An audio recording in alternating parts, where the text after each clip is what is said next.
Ayun guys, nagluluto na naman ako ng para sa tanghalian. Yan. Dahil gusto ko guys maggulay. Ay gusto ko talaga kung ako'y magkakain ay may gulay.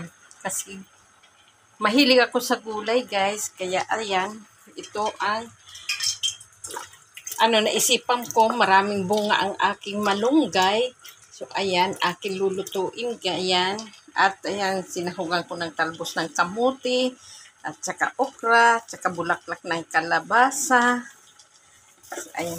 Tapos ito guys yung daing na bangus. Minarinate ko siya ng toyo, kalamansi at bawang, paminta.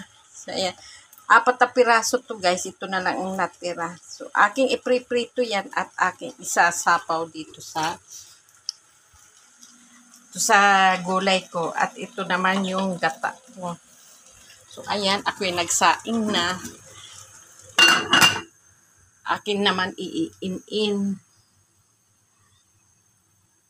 Hinaan ko yung apoy niya.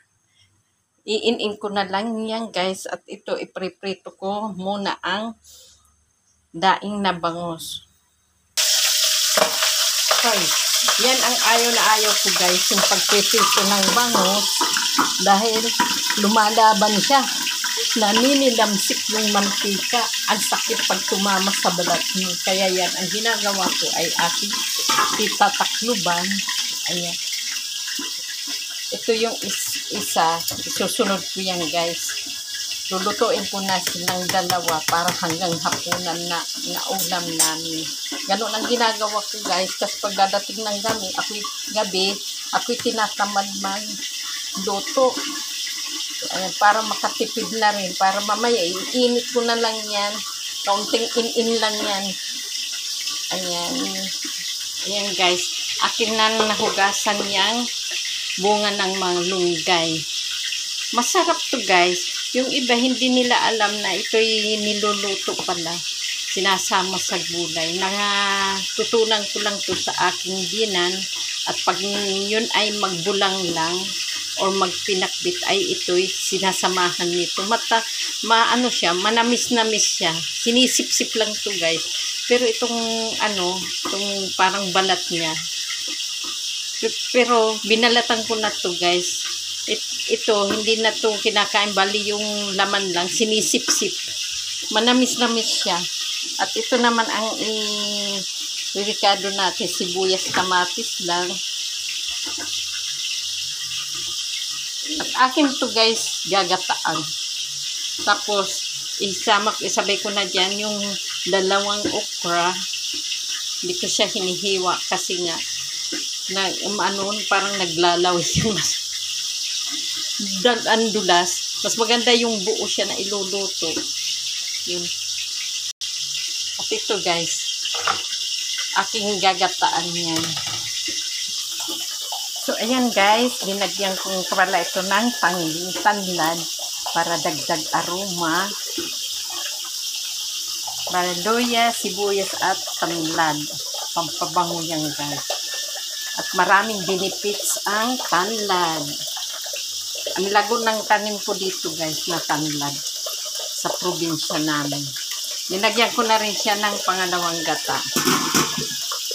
Tapos sinugasan ko na rin guys yung talbos ng kamote at talbos ng bago, bulaklak ng kalabasa. Hugasan ko muna siya. Maya ko isa lang pag natapos yung priniprito kong minarinate na daing na bangus.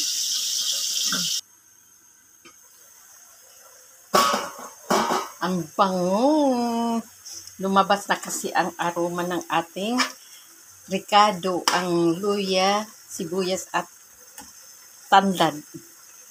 So, timplahan na natin ng asin guys. At magic sarap. Konti lang.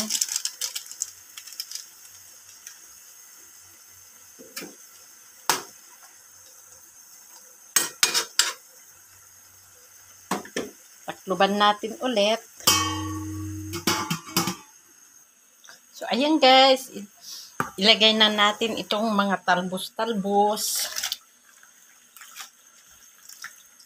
Dahil luto na itong bunga ng malunggay. So, ayan, ilagay na natin yung talbos ng kamuti, talbos ng bago, at bulaklak ng kalabasa. For healthy food yan, guys.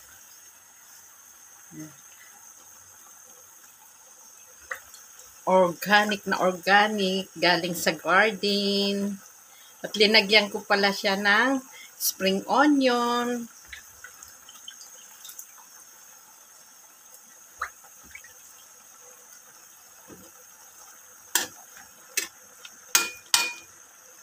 Takloban natin ulit, guys.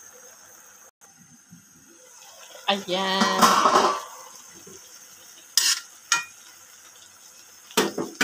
Ilagay na natin itong pritong marinated na bangus.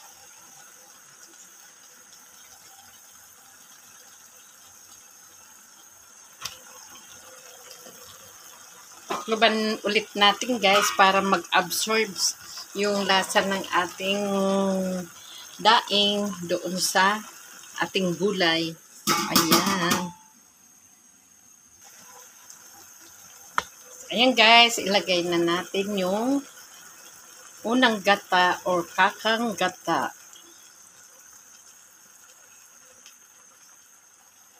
Kasi hindi natin tatakluban yan, guys, para maglangis-langis yung kanyang sabaw.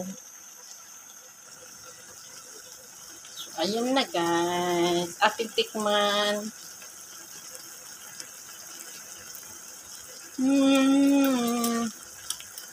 Yum, yum, yum. Tama lang ang timpla. Ayan, luto na yan. Ayan. Thank you for watching, guys. Kung nagustuhan nyo itong videos ko, paki-follow, subscribe, like, and share. Bye, and God bless. I love you all.